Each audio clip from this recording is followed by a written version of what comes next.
Hey,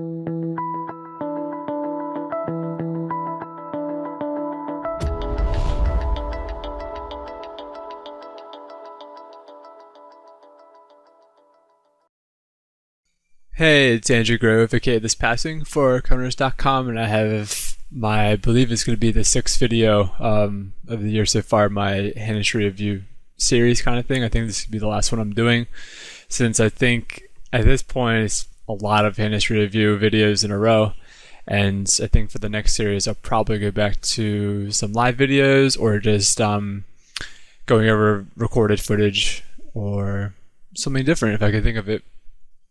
Perhaps maybe another league finder if you guys want. So the theme of previous videos was single race pots, out of position, in position, 3-bet pots, in position, out of position, and these last two videos, the previous video and then this video, were like multi-way pots specifically. The last one was focusing on leading and all the advantages to that, and spots where it worked out pretty well, to give you guys inspiration for different leading spots that you can work into your game. And this one is kind of more of the opposite. It's more about I wanted to get like the theme of this video to be getting like focusing on getting to the turn uncapped, and I think I have a lot of hands where I did that. I think in most hands I've done this. But I think the main idea overall has become trying to just slow play and try to give you guys inspiration about different lines that you can take to like mix up your game a bit and get value that way, where it involves slow playing. So I have about 25 hands marked. I did the same thing kind of for last video. I only got through about 8 hands. Probably the same thing will happen this time. And if I get low on time, which I will, because these videos won't be half an hour, I will just try to pick the best hands that I can. So I thought this was a good hand to start off with. Already skipping the first hand, so you can see in the replay here. So just picking out the best hands I can, and let's kind of get started here. So I open a double suited, double paired hand from under the gun. I think one thing we should kind of be careful about is opening double paired hands under the gun.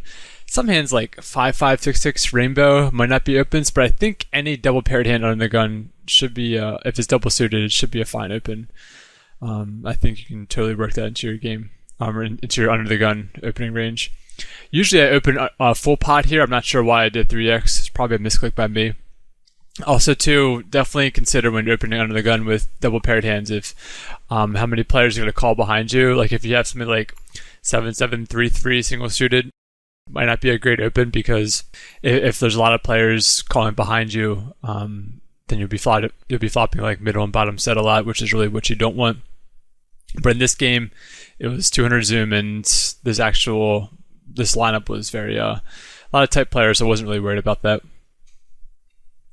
I get 3-bet by cutoff. He was 3-betting 3% overall. He's 3-bet from the cutoff and button only so far. So I'm putting him on a very tight range.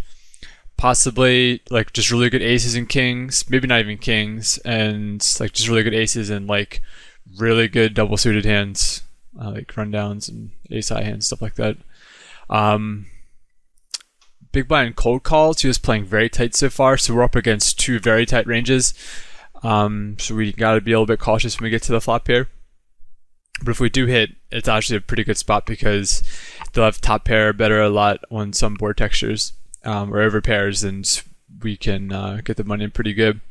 So I would say this board texture is like really good for our range. Like this player, the 3-better, is not gonna have too many top sets, and I don't think big blinds will be cold calling too many like pair queens hands, unless they're like king, queen, queen, 10 double suited, stuff like that.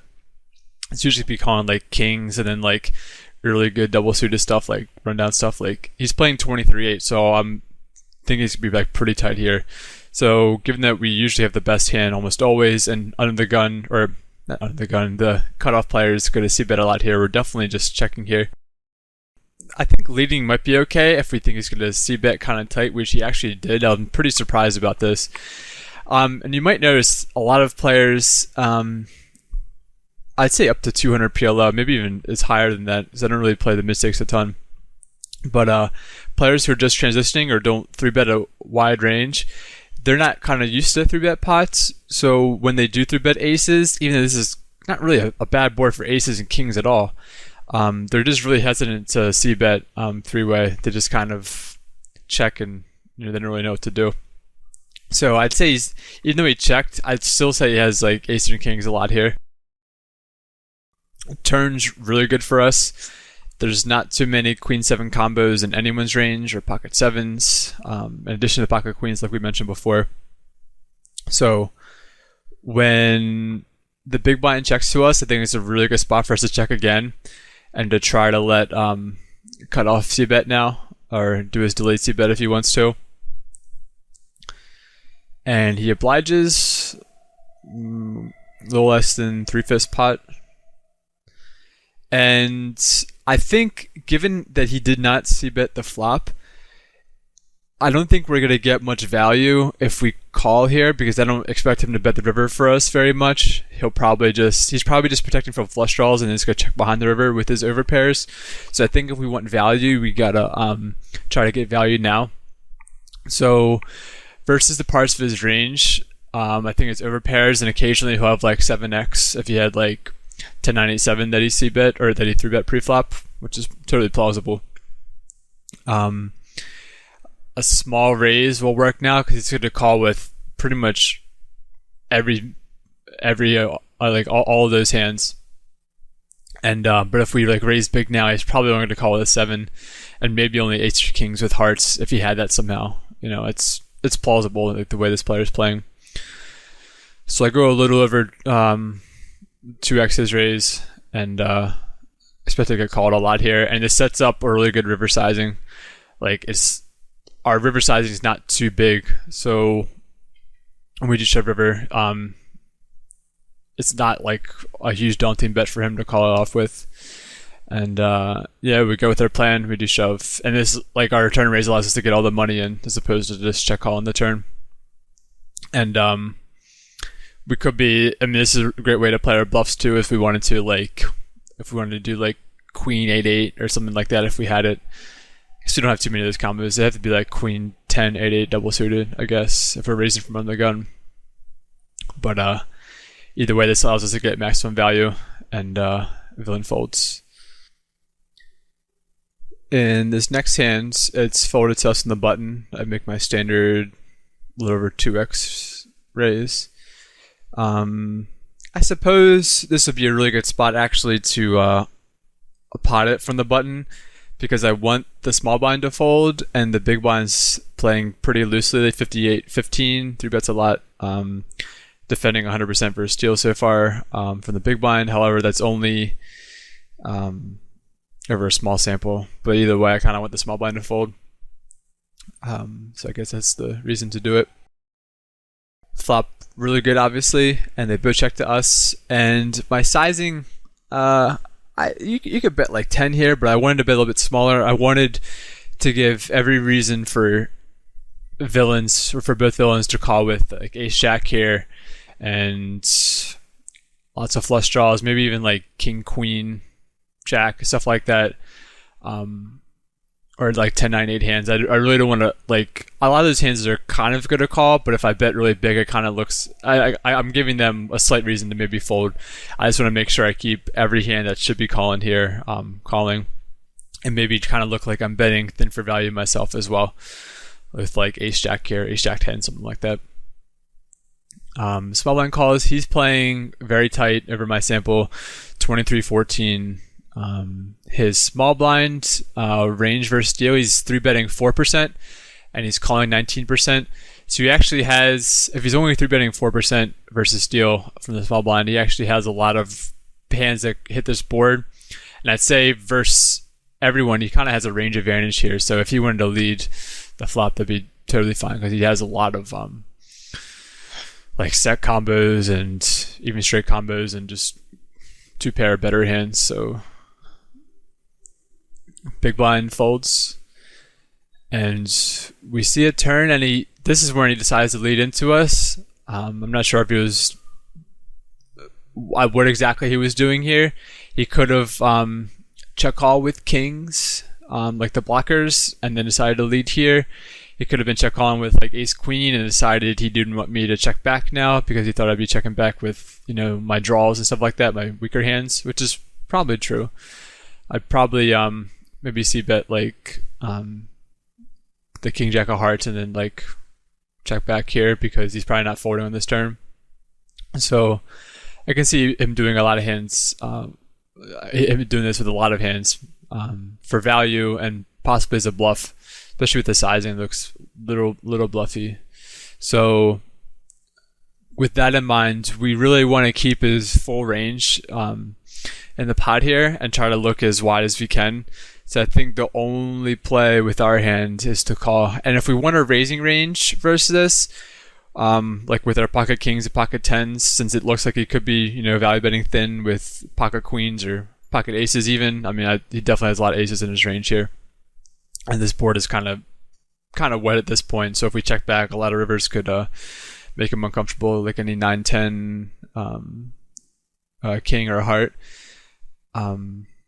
We could raise with like pocket kings, pocket tens, and then also like our king 10 with hearts, and maybe some 9-10 with hearts as well to balance out our bluffs. But given that we have no redraw and we need to protect our calling range here with when we have sets and stuff, I think just calling is the play. And like we said, we keep in his marginal hands. River's a big brick, and he bets about half pot again, little liver, and so now we really just want to put in a raise. The sizing's kind of difficult to think of. I'd like to pot it here to get maximum value and to look polarized, but if I'm going to raise a lot of my kings and tens on the turn, like I think I would versus his range here, I think when I do have a straight here, I want to look like I'm raising for really thin value, like maybe if I have a set myself. So in retrospect, I think I'd like to raise a little over a click back, maybe like 110 here or something like that, to make sure I get called. And I could definitely, I'm definitely getting called by 10-9 and probably a lot of his sets as well when I raise that. Like he has to defend so wide versus that, and if he's taking this line with the set and folding to that raise, and I don't think that's very good on his part unless he's, you know, soul rating me.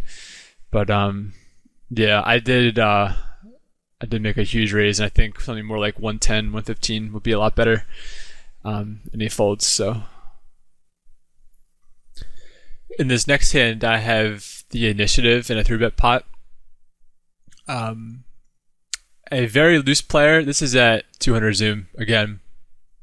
A very, very loose player. Probably borderline maniacal, at least for my sample on him. He's playing 68, 47, and 3-betting a lot so far. His other stats, his steal stats, or defending versus steal stats, are quite wide as well, donking a lot. Again, over a small sample, but he's playing a lot of these hands very aggressively, and in Zoom, you don't really see this too much, even versus unknowns.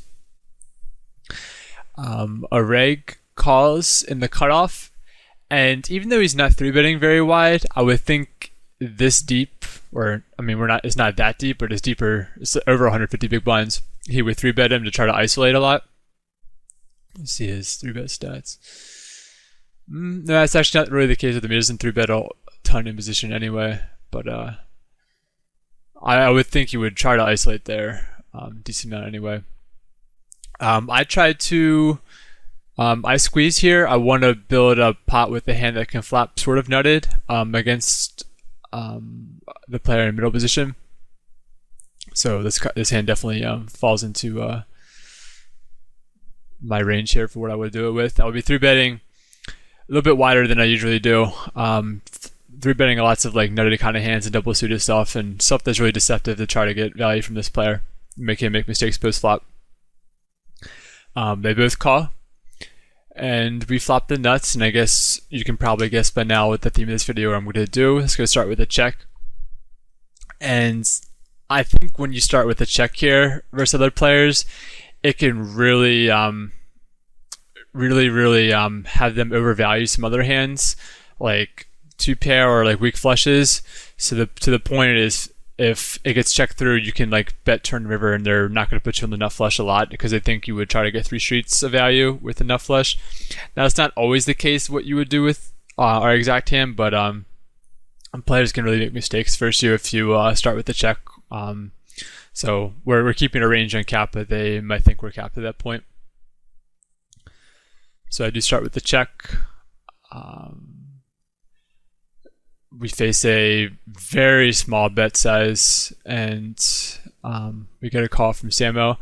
I think I'm not really sure to make of his sizing here. Could be a flush, it could be like kind of weak hands, and Samo could be calling definitely with, I think, 2 pair plus here. A lot of his flushes to, like, he's not going to raise for value with a lot of his flushes, like the 10-eye flush or jack-eye flush, for example, just yet anyway. So we could call here, but there's no guarantee that they're going to continue betting for us on the turn.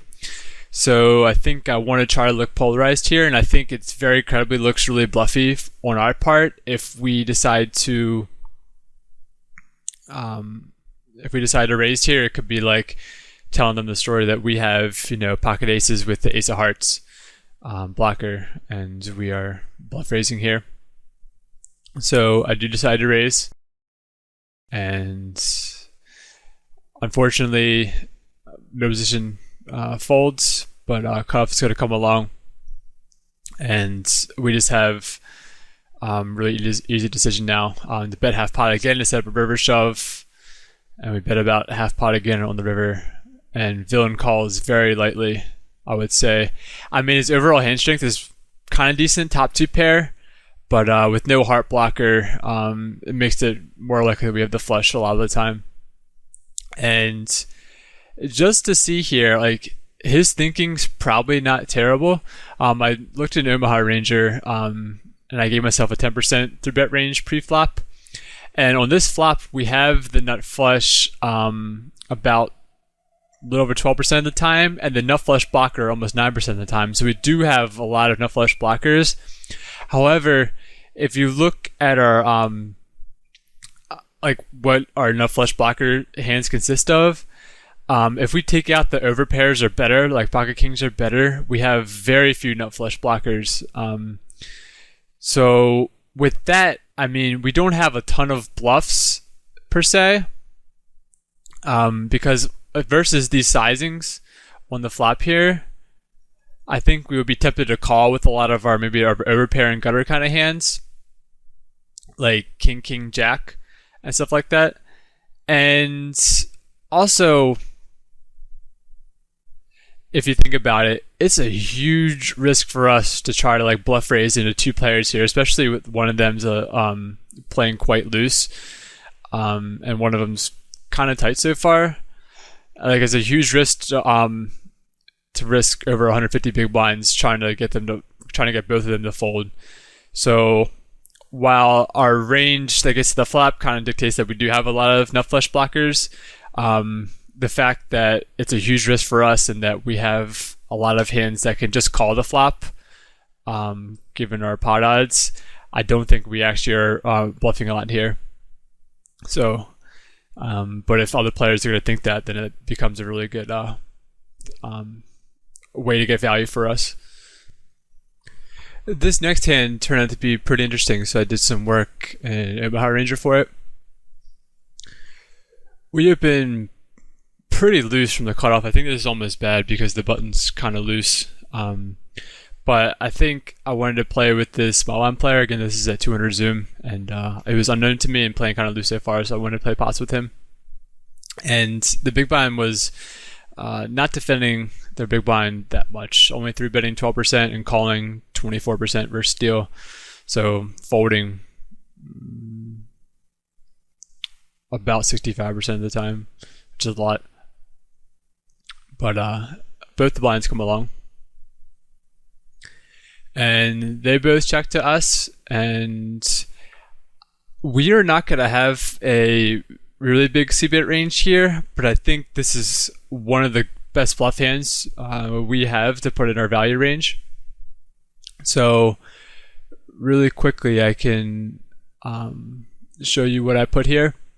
And spoiler alert, that's the turn. So I gave myself 50% pre-flop. I guess I'm a little wider than that if I'm including a hand like this, but I did look to see if 8-7-5-3 single suited was in this range, and it is. So on this board, actually, so we can see the board texture, I included top pair better plus an open ender, so hands like Jack 5-6, King King, 5 Deuce, Queen Queen, Ace. No, it'd be 5 cards if I was gonna do it. But I guess you get the idea. 2 pair better, so I think I include all my 4-3 because I don't expect to get raised a ton on this board by either of these players. All my reps. And hands like this, middle pair or worse, plus a nut gutter. So it'd be like 4, 7-6, 3, yeah, like 3-7-5, like hands like I have like that. And you can see this is only about 24% of our range against the flop. But again, multi-way, I don't think we're going to want to see bet much wider than this. And a lot of hands we have, maybe like Jack 10-9-8, are going to be pretty good to check back here. They can play really well in turns and stuff like that, and pair over pairs and stuff like that too. I guess we could bet, like, I guess you can probably include like Ace Ace, Ace Ace 5-7, or like hands like that, or Ace Ace Jack 5, hands that have some blockers to like different turns and stuff, and could help you call it down and stuff. So pretty conservative c-betting range, but I think that's usually the play here. So I did c-bet about 3/4 pot, and small blind calls and big blind folds, exactly what we want in hands like this. We want to continue against what we perceive to be weaker players. I mean, this guy's only played over 14 hands, but that's what my assumption was. And he goes in full pots into us. Now, a couple of things about this. One is that his aggression factor and frequency over a small sample is pretty low. So it is a small sample, but I find that a lot of weaker players, or just kind of loose passive players, will call like all sets on the flop. They won't raise them. So now that the board's got a little bit scary, he decides he wants protection. That's one of the main things I usually think in a spot like this.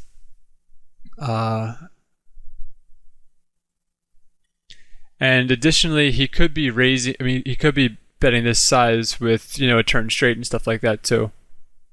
So I went ahead and looked at what our range looks like on the turn given the flop, and I made a few sub ranges here, but the main two I wanted to look at are what's our like 2 pair or better kind of hands that don't have straights, like hands that we would actually call with on the turn here.